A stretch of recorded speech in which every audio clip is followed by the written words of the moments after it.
Hello there my fellow Holotable heroes and welcome to another Galactic Challenge video. Hopefully you had a productive week and that you're looking forward to get your weekend started. But first, a brand new challenge upon us, and it seems like it's a first time ever that we have a droid challenge that we are not on Ilum.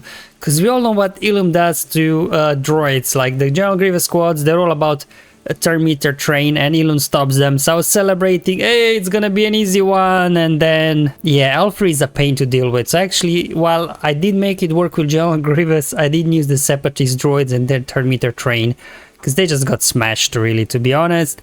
Anyway, getting ahead of myself, as always, I'll cover the modifiers and defeats first and then show you the battles. So we got 3 battles for you today. So 2 droid lineups, one with Grievous, one with Sortie lead. If you do have her, she makes it a little bit, I guess, less RNG dependent. And then finally 1 more battles with Imperial Troopers to knock out the remaining 2 feats pretty much on auto basic. Alright, there'll be 2 chapters below if you want to skip through as usual. Otherwise, let's go ahead and remind ourselves the modifier for Kamino, the basic training. So whenever the character in the leader slot, so whenever leader ends their turn, all allies gain a stack of morale, and then on top of it also whenever a unit deals damage or recovers health, they as well gain a stack of morale. However, whenever they receive damage and they're debuffed, then they will lose a stack of morale. Also, whenever you defeat somebody that got stack of morale, you kind of copy all that morale back onto your guys. There's more, guys. That's a very long modifier. And also, whenever a character ends their turn with 15 or more stacks of morale, they get protection up 50%. So a lot of stuff happening in here. So if you let the enemies ramp up too much morale, especially Kira, she'll be very hard to take down, and Sortie as well. Now, what does morale do? Extra critical damage, extra defense, extra health, extra potency, extra tenacity. So a lot of big boosts across the board. While 3% doesn't sound a whole lot, you know, as you're defeating somebody, or if, you know, enemies are defeating somebody, they're quickly gaining up a lot of stacks of morale that way.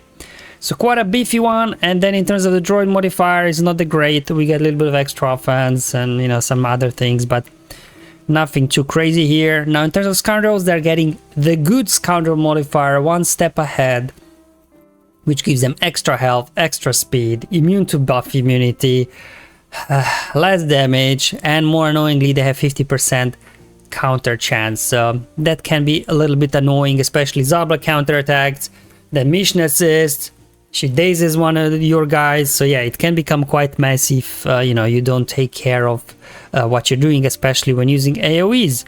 Alright, so in terms of the feats, we have to win with a full team of droid units, and then the other 2 feats are Undersized and as well simple tricks. We have to win by using no more than 3 special abilities.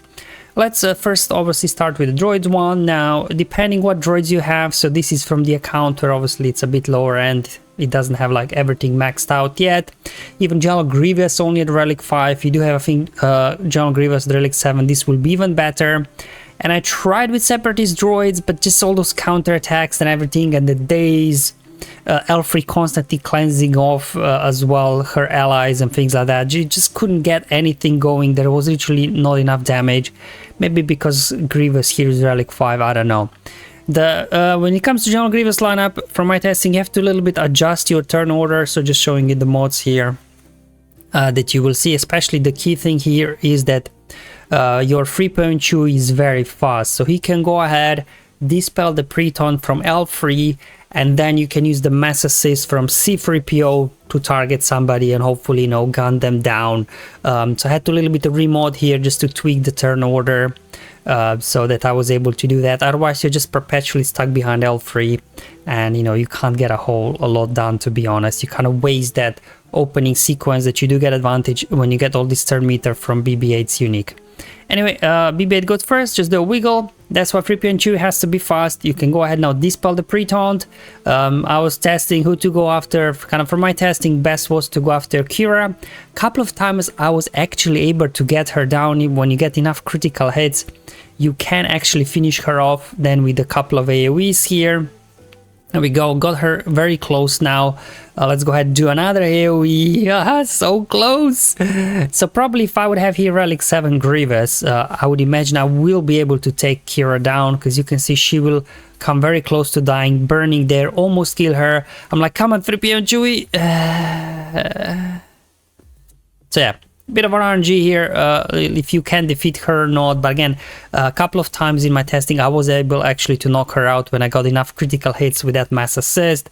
If Grievous is Relic 7, can as well work. But otherwise, fireworks coming in from BB-8. Unfortunately, I wasn't able to finish off Kira fast enough. So now we also Vendor Chewie, he's got prepared on him. So if I defeat somebody else, he'll just revive them. Have to go after Vendor Chewie now, but now Zalbar's taunting, so I'm stuck behind him. Obviously make sure to use smoke screen so you don't get counterattacked. Another dispel coming in. Okay, so we got no prepared over on Vendor Chewie now. We can finally take Kira down, and from here on out things become a lot easier. Like Kira really is their main damage dealer, to be honest. More fireworks, get him down. And there we go, just remaining 2 units and we are good to go here with the droids. Again, a little bit of an RNG with this one, but if you do get your turn order set up in this way that 3PO and Chewie can do dispel first before you do all your attacks, you can actually get something to work. This is from my main account, where I do have all the droids kind of leveled up, except T3. I don't have him, so he could be useful, I don't know.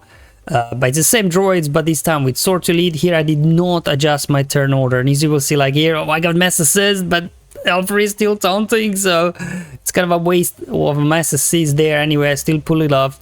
However, with Sortie, there's obviously a lot of extra survivability for your light side droids, so you know, you don't have to worry too much about remodding, to be honest. You can kind of just brute force your way eventually through all of these guys. You know, you get Illuminated Destiny as well and things like that. Definitely these 4 droids work very well together. Their resistance, 3PO and Chewie's Rebel, and you know, between both C3PO and R2, they've got lots of their mechanics that work together with both resistance and rebels, so they really work nice together. And obviously their Sortie there provides good leadership, you know, extra, I think, is it extra defense for your droids, extra speed or something like that, so definitely extra survivability. Also with the VIP mechanic, you get a revive as well. So same thing here, as you can see, Vendor Chewie, he got prepared, so he will be reviving. So I do have to go after him.